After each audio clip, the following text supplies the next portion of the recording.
মুবতাদা ও খবর নির্দিষ্ট অনির্দিষ্ট। যে মুবতাদা এবং খবর কি? মুবতাদা এবং খবর হচ্ছে জুমলাতুন ইসমিয়াতুন এর দুটি অংশ।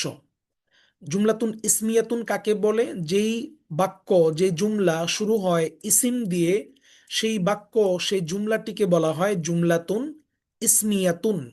জুমলাতুন ইসমিয়াতুন এর দুটি পার্ট, প্রথম পার্ট মুবতাদা, দ্বিতীয় পার্ট খবর।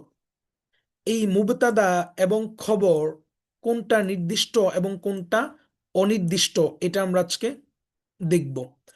আল কিতাবু জামিলুন, মুবতাদা, এটা মুবতাদা।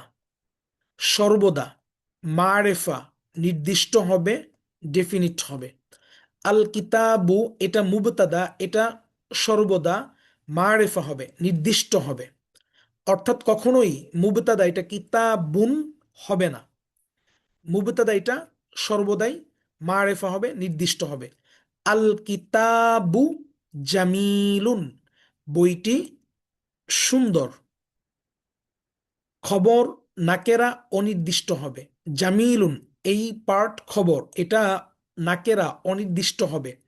জামিলুন এটা নাকেরা। কিভাবে বুঝবো এটা নাকেরা? কারণ হচ্ছে যে মারেফা নির্দিষ্ট হওয়ার জন্য যে আলিফলাম শব্দের শুরুতে যুক্ত হয়, এখানে সেই আলিফলাম নেই। এবং একটি শব্দ অনির্দিষ্ট বুঝাতে যে তানউইন ব্যবহার হয়, সেই তানউইন এখানে রয়েছে। তাহলে মুবতাদা এটা কি হবে? সর্বদা নির্দিষ্ট হবে, মারেফা হবে। খবর কি হবে? খবর এটা নাকেরা হবে, অনির্দিষ্ট হবে। হয়েছে। আল বাইতু সগীরুন, ঘরটি ছোট। আল বাইতু এটি মুবতাদা, এই জন্য কি হচ্ছে?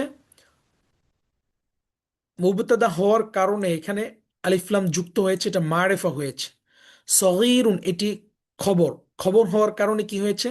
অনির্দিষ্ট হয়েছে এবং এখানে তানউইন হয়েছে। মুবতাদা সর্বদা নির্দিষ্ট হবে, খবর সর্বদা অনির্দিষ্ট হবে। খবর অনির্দিষ্ট নাকেরা হবে। এই যে মুবতাদা এবং খবর আমরা দেখলাম বিগত ক্লাসে, আমরা যে মুবতাদা এবং খবর পড়েছি, সেখানে আমরা এই রুলস, এই নিয়মগুলো আমরা দেখলেই বুঝতে পারবো যে মুবতাদা যেটা হচ্ছিল সেটা মারেফা হচ্ছিল, খবর যেটা হচ্ছিল সেটা নাকেরা, অনির্দিষ্ট হচ্ছিল। আমরা সামনে এগুলো নিয়ে আরো আলোচনা করব।